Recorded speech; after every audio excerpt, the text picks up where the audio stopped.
On August 13, 2022, Manchester United was humiliated. He looks for Mbomo, and Mbomo is four! It's brilliant for Brentford! Brentford had demolished United in only their second season in the Premier League, having already beaten Arsenal, Chelsea, and West Ham the previous year. The Bees were quickly establishing themselves in the top flight, but it hadn't always been that easy. Just 10 years ago, they were playing in the third tier of English football, and 5 years before that, they were on the brink of bankruptcy. That was until a lifelong fan intervened and provided the necessary funds for the fans to buy the club. That man was Matthew Benham, and this is the story of how Benham used analytics to turn a $700,000 loan into more than $400 million today. Matthew Benham was born in 1968 and graduated from Oxford University in 1989 with a degree in physics. He then spent the next 12 years working in various investment banking and insurance roles, eventually becoming a vice president at Bank of America by the late 1990s. But by 2001, he was looking for a career change. Benham decided to switch sectors and accepted a job as a trader for Premier Bet, where he learned under one of the most successful gamblers in the world, Tony Bloom. Bloom had been a highly successful poker player and was one of the best analytical minds in the business. But in 2003, the pair had a falling out, and Benham left Premier Bet under somewhat of a cloud. Not much is actually known about what exactly happened, but Bloom went as far to bring legal proceedings against Benham over the whole incident. Despite the acrimonious split from Bloom, Benham's career in gambling wasn't over though. After leaving Premier Bet, Benham went on to win millions of dollars gambling on sports himself, and it didn't take him long to set up his own betting syndicate called Smart Odds in 2004 as a competitor to Bloom's new business, Star Lizard. The concept was simple. Benham would consult clients using the same algorithms, statistics, and data research that made him a successful sports gambler. Smart Odds became a huge success and was turning over $10 million a year by 2011, when Benham also acquired Matchbook, a popular sports betting exchange. With the success of Smart Odds and Matchbook, Benham had gone from president of a major international bank to one of the key figures in the emerging sports betting industry, all in less than a decade. That provided him with the financial freedom to pursue his other lifelong passion, Brentford Football Club. Brentford is certainly not one of the most glamorous football teams in the English leagues. It's a small club located in West London, which was founded in 1889, but it hadn't enjoyed much success in its long history, and they've been outside the top tier of English football since 1947. Having been a loyal supporter since he first attended the game in 1979, Benham had always had a vested interest in the success and survival of his boyhood club. So when Brentford began to struggle in the early 2000s and were on the brink of bankruptcy in 2007, after the troubled reign of their former owner, Benham decided to step in. He put up a $700,000 loan that allowed Brentford supporters to purchase the team, making it the first professional club in London to be owned by the fans. But there was a catch, of course.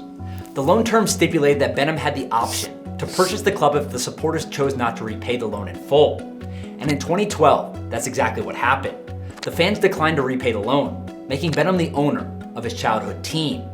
But unlike other wealthy individuals that purchased lower tier English clubs, Benham decided not to invest in players, staff, and resources to gain promotion with sheer financial power. Matthew Benham had a different idea.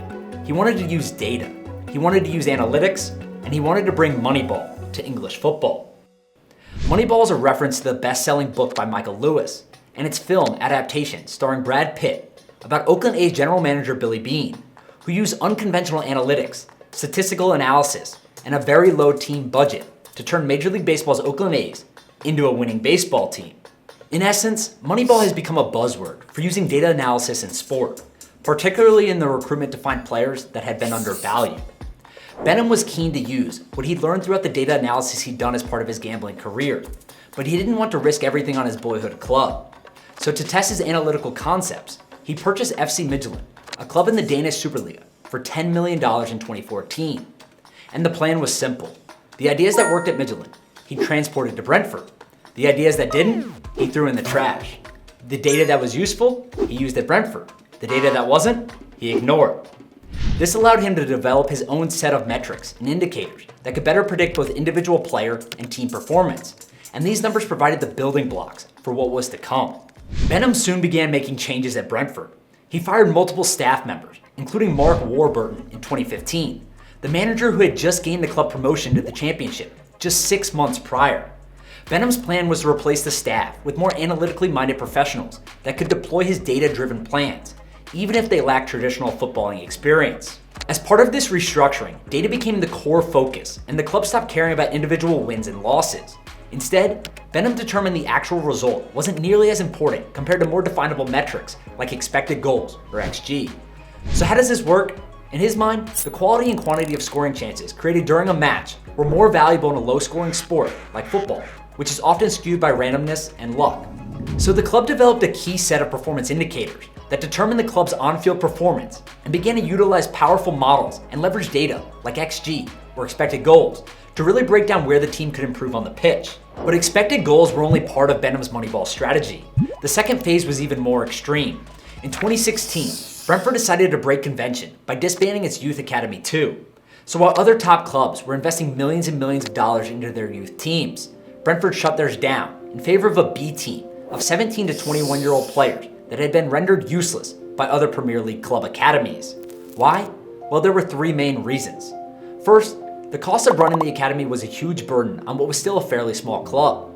They spent around $1.8 million every year running what was a Category 2 level academy, which struggled to compete with other sides who could offer bigger wages and better facilities. Secondly, Brentford B sits outside the FA's Elite Player Performance Plan structure, and that means the team is exempt from normal rules, which would have allowed clubs to poach players for a nominal set fee. But finally, from a data perspective, it allowed them to organize their own matches and play against a wide variety of opponents. Benham had determined that a young player needs to play at least 35 games before you determine his actual value, and it was much easier to get these games played outside of the traditional academy structure. While rich clubs didn't have the same time, patience, or infrastructure to implement this kind of concept, Brentford was willing to experiment, with the idea being that if they couldn't outspend their rivals, they could at least outthink them.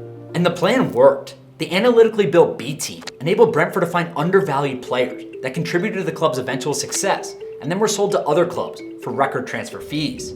This included Said Benrahma, who was bought for $3.8 million and sold 3 years later for $40 million. Ollie Watkins, who was bought for $2.3 million and sold 3 years later for $36 million to Aston Villa.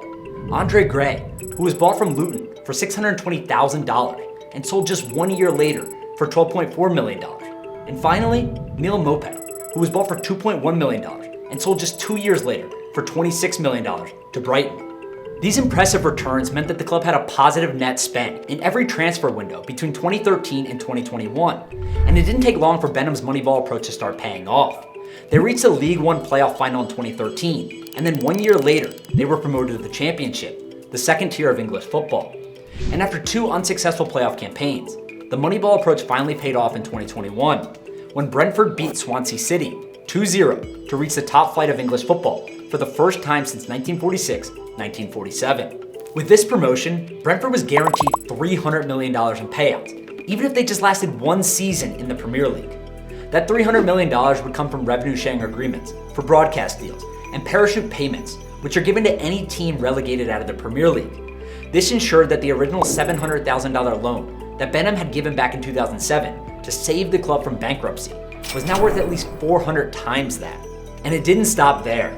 Brentford more than held their own in the Premier League last season, beating teams like Arsenal, Chelsea, and West Ham on their way to finishing 13th in their first season back in the top flight. This meant that the guaranteed $300 million turned into $400 million just for staying up for a second year.